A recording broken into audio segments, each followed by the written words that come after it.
करोड़ों दर्शकों का मिल रहा साथ। एमपी की बात एमपी न्यूज के साथ।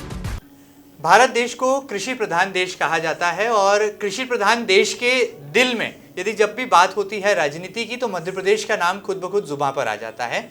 ऐसे में ग्रामीण विकास कैसे हो रहा है, पंचायतों का कल्याण कैसे हो रहा है और नवाचार के जरिए मध्य प्रदेश की सरकार कौन से महत्वाकांक्षी कदम बढ़ा रहे हैं, ये सब जानने समझने की बहुत ज़रूरत है क्योंकि अब मिशन 2023 बहुत करीब है। ऐसे में मध्य प्रदेश की शिवराज सरकार ने क्या कुछ योजनाएं तैयार की हैं और पंचायत और ग्रामीण विकास का नारा कैसे मंत्रालय बुलंद कर रहा है, पूरी की पूरी सरकार बुलंद कर रही है। आज एमपी न्यूज के इस खास सेगमेंट में आप तमाम दर्शकों से रूबरू होने के लिए हमारे साथ एमपी न्यूज के स्टूडियो में मौजूद हैं प्रदेश के ग्रामीण एवं पंचायत विकास कल्याण मंत्री श्री महेंद्र सिंह सिसोदिया जी। माननीय मंत्री जी, आपका बहुत बहुत स्वागत है। बहुत बहुत धन्यवाद महेंद्र जी।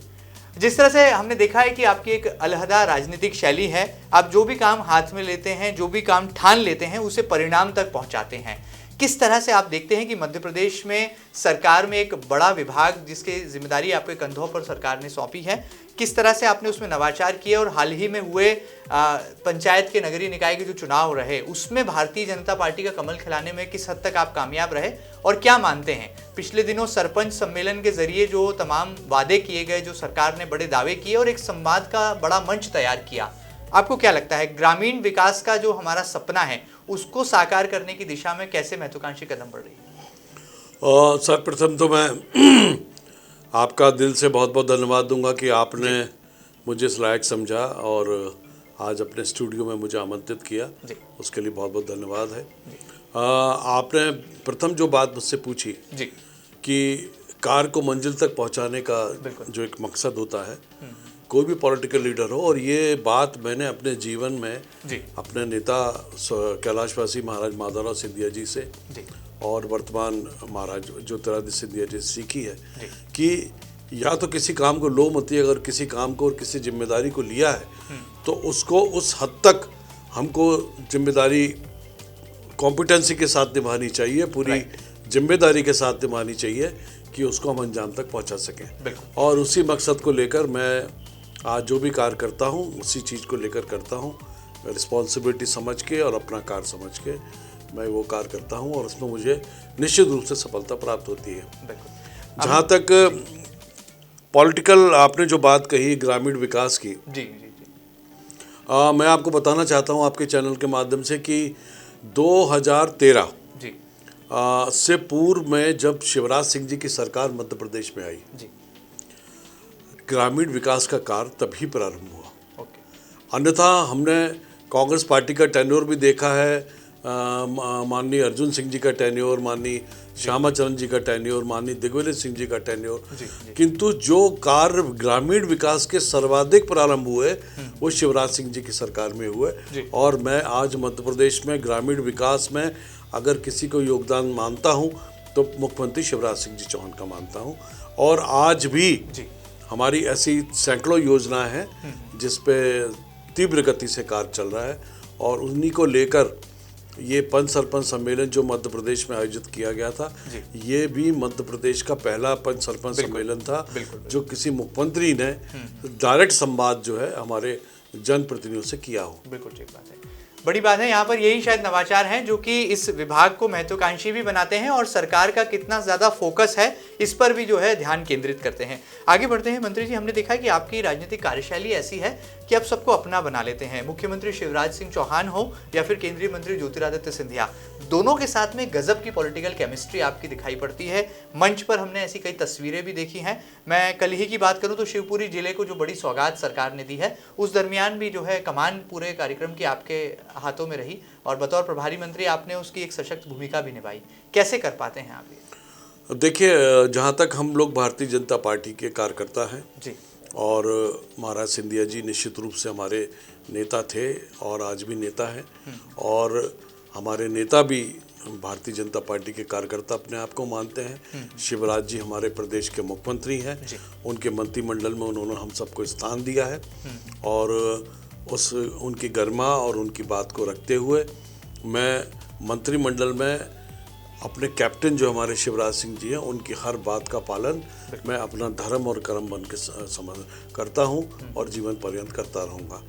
और इसी तरीके से हमारे जो नेता हैं, जिनकी वजह से मैं आज इस पद पे बैठा हुआ हूँ, इस कुर्सी पे बैठा हुआ हूँ, श्रद्धेय ज्योतिरादित्य सिंधिया जी, उनके साथ भी मेरा आज राजनीतिक संबंध ही नहीं बल्कि हमारा पीढ़ियों का संबंध है। कैलाशवासी राजमाता साहब से लेकर मेरे परिवार का और महाराज के परिवार का एक घनिष्ठ संबंध रहा है, और उस रूप में भी हम उनके साथ हैं, उनके साथ थे और उनके साथ रहेंगे। और भारतीय जनता पार्टी हमारी अंतिम सांस तक पार्टी बनी रहेगी, इसमें कहीं कोई किसी को शक शुबा नहीं होना चाहिए। एक बार हमने संकल्प ले लिया तो ले लिया, अब भारतीय जनता पार्टी में ही सांस लेंगे और अंतिम सांस भी हम भारतीय जनता पार्टी के कार्यकर्ता बन के ही लेना पसंद करेंगे। बड़ी बात है। उसूल और सिद्धांतों का जो है सियासत में बड़ा महत्व होता है, और शायद यही वजह है कि माननीय मंत्री महेंद्र सिंह सिसोदिया जी अपनी बातों से इस बात पर भी ध्यान केंद्रित करते हैं कि वो लगातार सिद्धांतों के आधार पर राजनीति करते हैं, जनता के सरोकार के लिए, जनता की सेवा के लिए करते हैं। आगे बढ़ते हैं मंत्री जी, हमने देखा गुना जिले की बमोरी विधानसभा, आपने उसकी सूरत और सीरत बदलने के लिए दिन रात एक कर रखा है, और खासतौर पर एक ऐसी विधानसभा जहां पर आदिवासी समुदाय बहुत तादाद में है, जिस पर सरकार का भी बहुत हद तक फोकस है।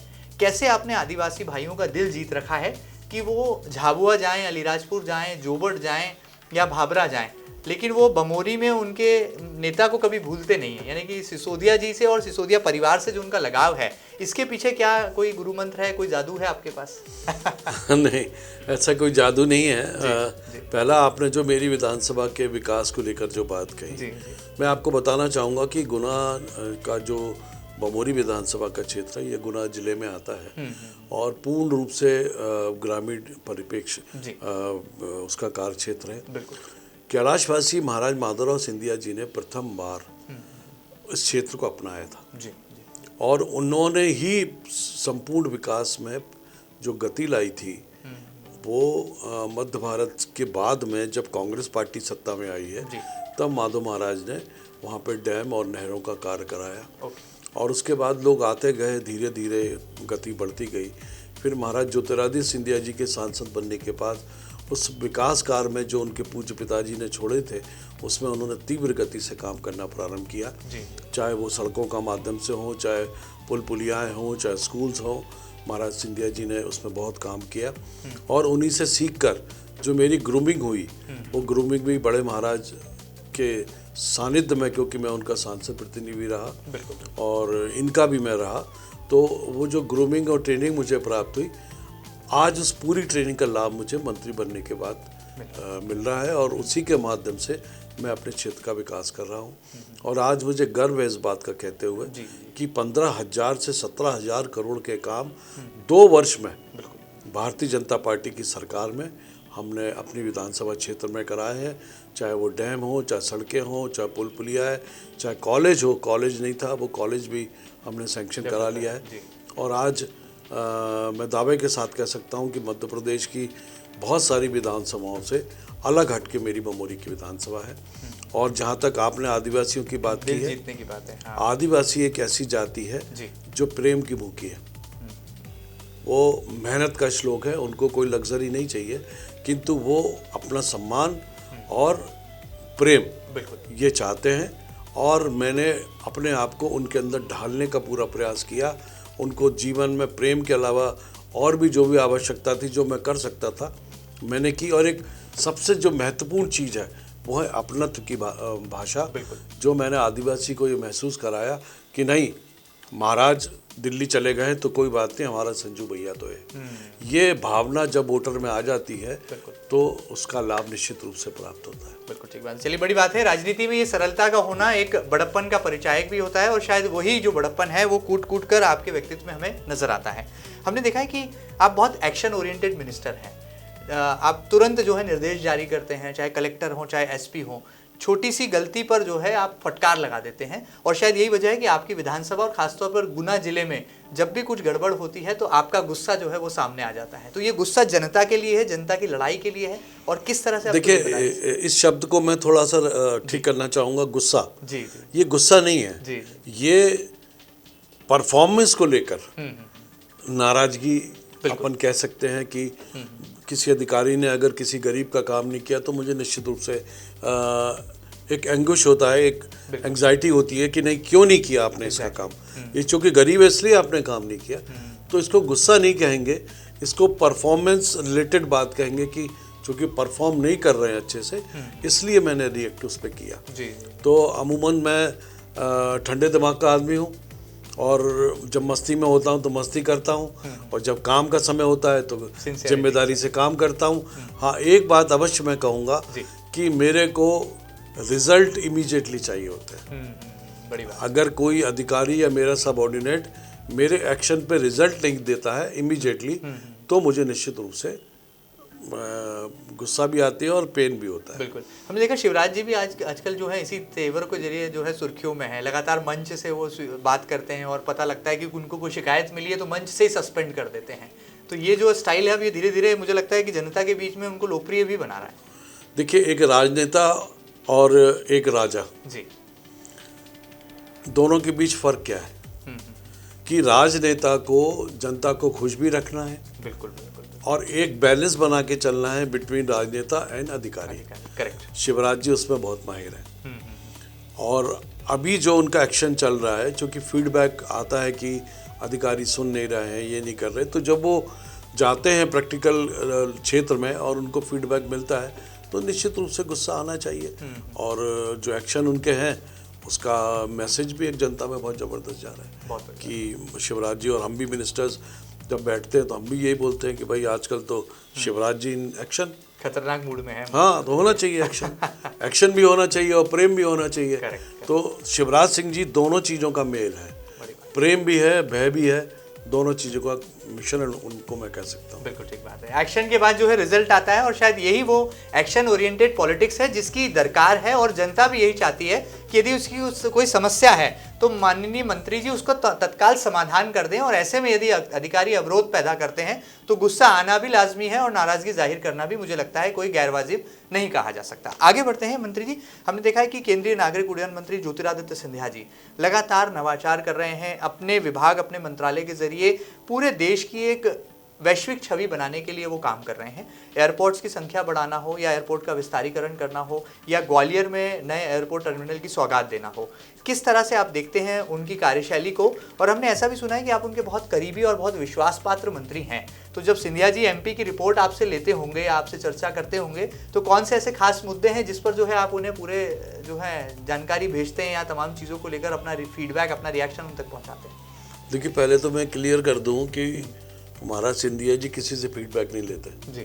उनका खुद का फीडबैक रहता है, उनकी खुद की इंटेलिजेंस रहती है, और उनका खुद का विज़न है जो वो अपने हिसाब से काम करते हैं। हाँ, पार्टी के और किसी कार्यकर्ता के बारे में वो पूछ सकते हैं, बाकी जो पॉलिटिकल सीन और डेवलपमेंट सीन जो स्टेट का रहता है वो उनका ही आउटलुक रहता है और उन्हीं को खुद ही करते हैं वो। दूसरा जो बात आपने कही, मैं ये कह सकता हूँ कि Jyotiraditya Scindia ji Maharaj, he is a man of action, he is a man of vision. एक नवाचार करने की पद्धति है, उनका ब्रेन बहुत शार्पली काम करता है और he is very particular about time. उनका टाइम मैनेजमेंट बहुत ज़बरदस्त रहता है। ये सीखने वाली बात है। ये सीखने वाली बात है जो उन्होंने इतने कम उम्र में जो सीखी है, आज हम देश में उठाएगा। और दूसरी उनकी जो काबिलियत है, जैसे मैंने आपको पहले कहा, वो उनके फादर में भी थी कि जो जिम्मेदारी उनको मिलती है उसको अंजाम तक, उसको रिजल्ट ओरिएंटेड बनाने को लेकर वो दिन रात मेहनत करते हैं और उसको अंजाम तक पहुँचा देते हैं। और यही कारण है कि आज सिविल एविएशन मिनिस्ट्री को लोग जानते नहीं थे, सिर्फ बड़े लोग जानते थे, किंतु आज महाराज ज्योतिरादित्य सिंधिया जी के नागरिक उड्डयन मंत्री बनने के बाद एक कॉमन आदमी भी नागरिक उड्डयन मंत्रालय क्या होता है इसको पहचानने लगा है। यही उनकी सबसे बड़ी उपलब्धि मैं समझता हूँ। बाकी एयरपोर्ट्स, नई नई प्लेन्स को लॉन्च करना, फ्लाइट लॉन्च करना, ये तो वो कर ही रहे हैं और ये करेंगे ही।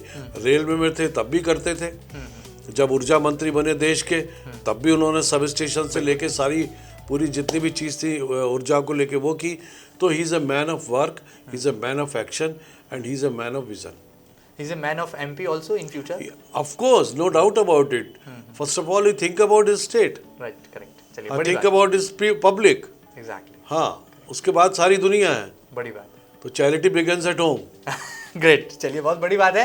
और पॉलिटिक्स में जो बेबाकी है इसको ही जो है बड़ा स्थान मिलता है और जनता भी जो है ये बेबाकी सुनने के लिए बेताब रहती है, जो कि माननीय मंत्री महेंद्र सिंह सिसोदिया जी यहाँ पर अपने श्रीमुख से अभिव्यक्त कर रहे हैं। बहुत सारा समय ले लिया, लेकिन आपसे एक सवाल पूछना इस मेरे पेशे के लिए भी जरूरी है, क्योंकि मिशन 2023 अब बहुत करीब है और कांग्रेस पूरी मूड में है, पूरे चुनावी इलेक्शन मोड में आ गई है। हमने देखा भारत जोड़ो यात्रा के जरिए राहुल गांधी अपनी एक छवि का पुनर्निर्माण करके गए हैं और एमपी में बहुत पसीना बहा रहे हैं कमलनाथ जी। आपकी पूर्व पार्टी भी रही है कांग्रेस, क्या मानते हैं भारत जोड़ो यात्रा का एमपी में होने वाले विधानसभा चुनाव पर कोई प्रभाव आपको दिखाई पड़ता है आने वाले दिनों के लिए? आपसे पूर्व एक चैनल ने मेरे से ये क्वेश्चन किया था जी, और मैंने उस समय भी कहा था कि ये भारत जोड़ो यात्रा नहीं है जी, ये राहुल गांधी की ब्रांडिंग यात्रा है। राहुल गांधी जी घूमना चाहते हैं, समझना चाहते हैं, देखना चाहते हैं, इसमें कहीं भारत जोड़ने की बात नहीं है, क्योंकि प्रधानमंत्री नरेंद्र मोदी जी की प्रधानमंत्री काल में भारत देश पूरी तरह एक है, पूरी तरह जुड़ा हुआ है और आज विदेश में भी हमने नाम कमाया है। जहाँ तक पसीना बहाने की बात है या भारत जोड़ो यात्रा से कोई पॉलिटिकल गेन की बात हो, तो मैं ये कह सकता हूँ दावे से कि कांग्रेस पार्टी को इससे कोई गेन नहीं हुआ है। गेन सिर्फ हुआ है तो राहुल गांधी जी को हुआ है, क्योंकि उनकी पर्सनल एक उन्होंने मेहनत की, उसमें एक ब्रांडिंग उनकी आई। बाकी कांग्रेस पार्टी जहाँ खड़ी थी उससे भी नीचे कांग्रेस पार्टी को जाना है। जहाँ तक कमलनाथ जी के पसीना बहाने की बात है, मैं आपसे इस बात की चुनौती देता हूँ कि आप उनका कार्यकाल आज का भी मिला लें और वो जो 15 महीने का वो भी मिला लें जी, तो कहीं भी शिवराज सिंह जी से ज़्यादा मेहनत करने की 1% भी गुंजाइश नहीं दिखती मुझे। Kamal Nath ji he is a corporate leader, he is not a public leader, he is not a grassroots level leader, he is a think tank, he is a corporate leader। ये और दूसरी ओर कंपैरिजन में Shivraj ji 1000% he is the man of ground। Correct. तो ये basic फर्क दोनों leaders का है। भाजपा की जो नीति है, रीति है और अंत्योदय तक उनका जो लक्ष्य पहुंचाने का कार्य है वो अद्भुत कार्य है, उस कार्य की कोई तोड़ नहीं है। और जितनी योजनाएं भी आज प्रधानमंत्री जी ने और मुख्यमंत्री जी ने पूरे प्रदेश में लागू की हुई हैं, यही कारण है कि आज भारतीय जनता पार्टी की पूरे मध्य प्रदेश में पंचायतें बनी, पूरे मध्य प्रदेश में नगर पालिकाएँ बनी और पूरे मध्य प्रदेश में नगर निगम भी बने, 2 को छोड़कर। वो परिस्थितियों पर डिपेंड था। तो मैं ये कह सकता हूँ कि 1000% 2023 में पुनः भारतीय जनता पार्टी की सरकार मध्य प्रदेश में बनेगी। कमलनाथ जी की रिटायर होने की उम्र आ गई आपको लगता है? कमलनाथ जी को तो बहुत पहले रिटायर हो जाना चाहिए था किंतु उनके कुछ ज्योतिषी हैं, कुछ सर्वे वाले लोग हैं, उन्होंने उनको भ्रमित कर रखा है कि नहीं नहीं साहब, अरे आपकी तो फिर सरकार बनने वाली है, आप तो फिर मुख्यमंत्री बनेंगे। तो कमलनाथ जी ने भी सोचा होगा why not to take a chance, अभी क्या हो रहा है। तो ये चुनाव शायद मेरे को लगता है उनका अंतिम चुनाव होगा। चलिए जाते जाते आखिर में क्या कहेंगे मध्य प्रदेश की जनता से, क्योंकि आपका जो विभाग है इस पर जनता की निगाहें लगातार बनी रहती है और जब भी ग्रामीण विकास की बात आती है तो आपके मंत्रालय पर जो है पूरी सरकार आधारित नजर आती है। किस तरह से इन बचे हुए दिनों के लिए आपने क्या कार्य योजना बनाई है और कैसे आप एक हरफन मौला छवि आपके विभाग की बने, आपके मंत्रित्व काल की बने, उसके लिए दिन रात 24 घंटे 7 दिन आप मेहनत करते हैं और ग्रामीण विकास का जो नारा है वो मध्य प्रदेश में जो है पूरी बुलंदी के साथ आप उसको उठा रहे हैं, उसका बुलंद आवाज। जो माननीय प्रधानमंत्री जी और माननीय मुख्यमंत्री जी का जो सपना है भारत को आत्मनिर्भर बनाने का, मध्य प्रदेश को आत्मनिर्भर बनाने का, वो जब भी संपन्न होगा, वो सपना जब भी साकार होगा जब ग्रामीण परिवेश को मजबूत करेंगे। और इस ओर जो है प्रधानमंत्री जी और मुख्यमंत्री जी दोनों लग चुके हैं और हम लोगों का भी जो संकल्प और सबसे पहला जो कार्य है और ग्रामीण विकास को मजबूत करना है। और उस मजबूती के लिए स्वच्छता है, वाटर शेड्स हैं, सड़कें हैं, पुल पुलियाएँ हैं, ट्रेनिंग सेंटर्स हैं, हमारी जो स्व सहायता समूह की महिलाएँ हैं, इनको फाइनेंशियली किस तरीके से हम अपलिफ्ट कर पाए। तो ये सारी चीज़ों को जब मिलाएंगे तो निश्चित रूप से हमारा ग्रामीण विकास आगे बढ़ेगा। और मुझे विश्वास है कि आने वाले समय में हमको मध्य प्रदेश में एक नया मध्य प्रदेश भारतीय जनता पार्टी के नेतृत्व में देखने को मिलेगा। बड़ी बात है, बड़ा दावा है और अपनी योजनाओं के सही क्रियान्वयन पर पूरा फोकस है। ऐसी कुछ राजनीतिक कार्यशैली है मध्य प्रदेश सरकार के पंचायत एवं ग्रामीण विकास मंत्री महेंद्र सिंह सिसोदिया जी की। उनकी बातों से साफ तौर पर इस बात को भी परिलक्षित किया जा सकता है, समझा जा सकता है कि राजनीति करते हैं अपने अंदाज में, जनता की सेवा के लिए राजनीति को एक माध्यम मानते हैं और जब भी कुछ ठान लेते हैं तो फिर चाहे अधिकारी नाराज हों उसकी परवाह नहीं करते, लेकिन जनता की समस्या को समाधान तक पहुंचाने की एक कार्यशैली उनके व्यक्तित्व में साफ तौर पर दिखाई पड़ती है। साथ ही साथ वो केंद्रीय मंत्री ज्योतिरादित्य सिंधिया की कार्यशैली से खासे प्रभावित हैं, लेकिन मुख्यमंत्री शिवराज सिंह चौहान की सक्रियता और लगातार जनता से जुड़ाव को लेकर भी वो खासे आकर्षित यहाँ पर दिखाई पड़ते हैं। उम्मीद है कि एमपी न्यूज के इस खास साक्षात्कार में आपकी तमाम जिज्ञासाएं भी यहाँ पर शांत हुई होगी और ये खास बातचीत सुनकर आपको भी आनंद प्राप्त होगा और तमाम जानकारियां खासतौर पर मिशन 2023 को लेकर क्या है रणनीति सरकार की, ये भी साफ करने में मदद मिलेगी। एमपी न्यूज के इस खास सेगमेंट में फिलहाल इतना ही। ये खास कार्यक्रम आपको कैसा लगा हमें जरूर बताइएगा। ताजा तरीन खबरों के लिए कहीं मत जाइएगा, लगातार बने रहिएगा आपके अपने न्यूज चैनल एमपी न्यूज के साथ। फिलहाल दीजिए इजाजत, नमस्कार। एमपी की नब्ज, एमपी का हाल, मध्य प्रदेश की हर खबर एमपी न्यूज टीवी के साथ। लगातार खबरों के लिए सब्सक्राइब करें हमारा YouTube channel MP news TV. Latest updates के लिए बेल आइकन दबाना जरा भी न भूलें।